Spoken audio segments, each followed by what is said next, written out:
Tonight, Trudeau's first visit to South Korea to counter the growing nuclear threat by North Korea, and to discuss Canada's export of critical minerals, and Afghanistan to join multi-billion-dollar project CPEC to bring foreign investment in the war-torn country and to develop Afghanistan as a trading hub.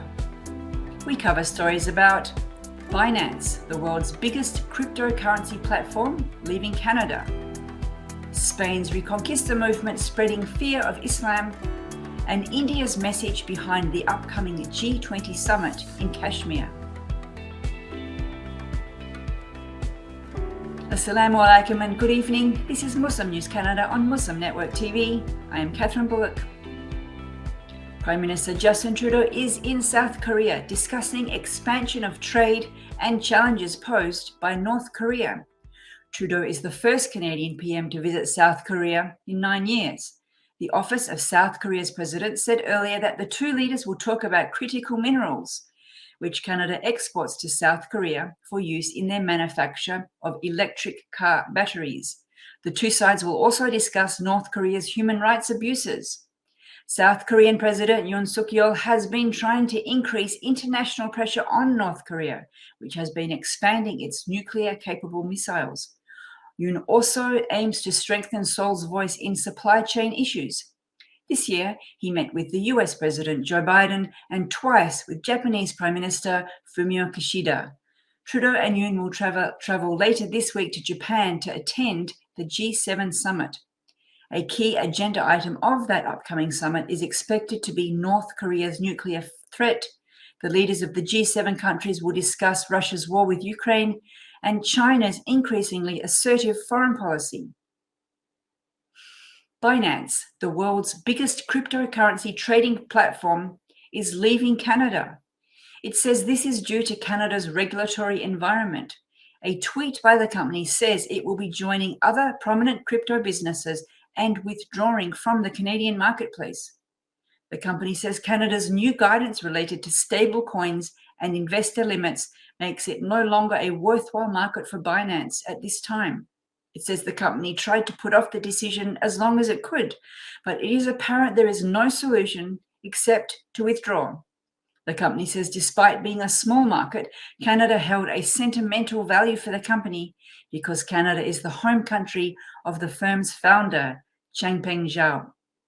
Binance's remaining users in Canada are receiving emails with detailed information on how the decision will affect their personal accounts.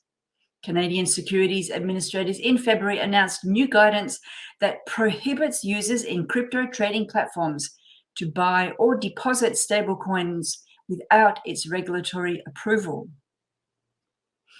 A new national survey finds that 1 in 3 Canadians have no interest in being an ally to Muslims.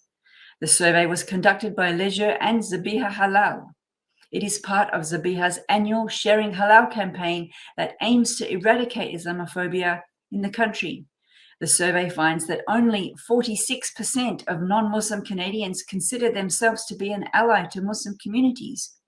Only 55% of Canadians think that Islamophobia is a problem. This comes despite the rising Islamophobic incidents in the country in the past few months. On a more positive note, the survey also reveals that 46% of non-Muslim Canadians think that if someone gave them resources and tips, they could become better allies to Muslim communities. So Zabiha Halal and the National Council of Canadian Muslims have designed some. They can be accessed at www.sharinghalal.com. The marketing director of the company that makes Zabiha Halal says many Canadians have good intentions and she hopes the resources will help them learn how to be effective allies. Please stay tuned. We will be back after a short break.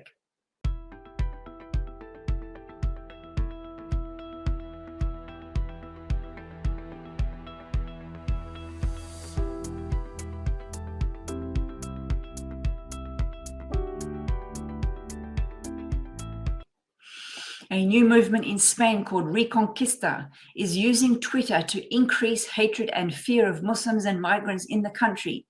The movement is similar to campaigns against Islam in other countries, including the US and Brazil.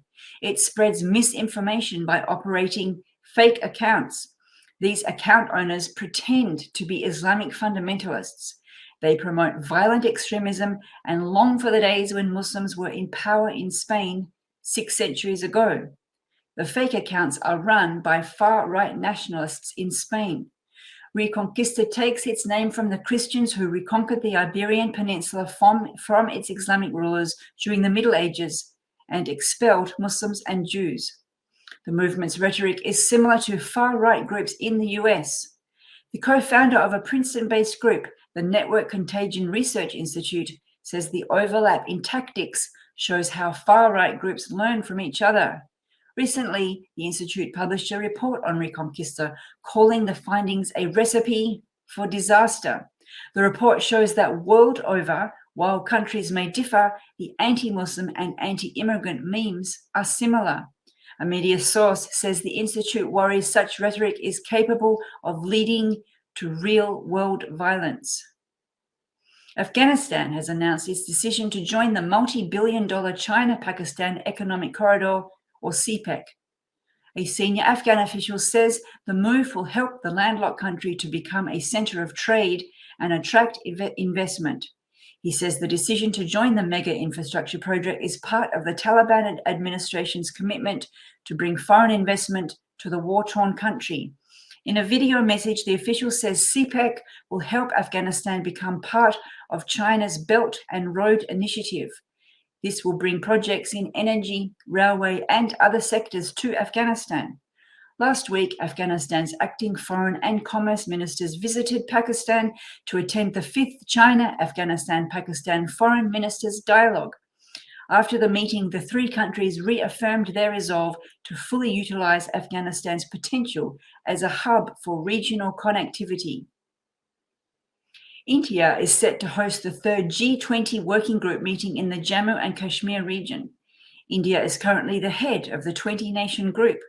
The meeting will be held from May 22nd to May 24th. Analysts say India has chosen the location for the summit to send a message to the world that the contested region is a non-negotiable part of India. It is the first major international event to be organized after India in 2019 scrapped the Muslim-majority region's autonomous status. The region's population is nearly 97% Muslim. It is the hub of the 32-year-old insurgency as Kashmiris struggle for self-determination. A senior journalist and political commentator from the Jammu region says by holding the meeting exclusively in the Kashmir Valley, the Indian government is giving a politically loaded message for Pakistan, the Kashmiri people, and the world at large. For the world, the message is that Kashmir is like any other part of India. For Pakistanis, the message is forget about Kashmir. And for Kashmiris, the message is to wipe out the idea of separatism from their heads. The analyst says how far that will succeed remains to be seen. Thank you for watching. We need your support for donations. Please scan the QR code on our broadcast or go to our website muslimnetwork.tv to make a donation so that we can continue to amplify the voices of Muslims in Canada and abroad.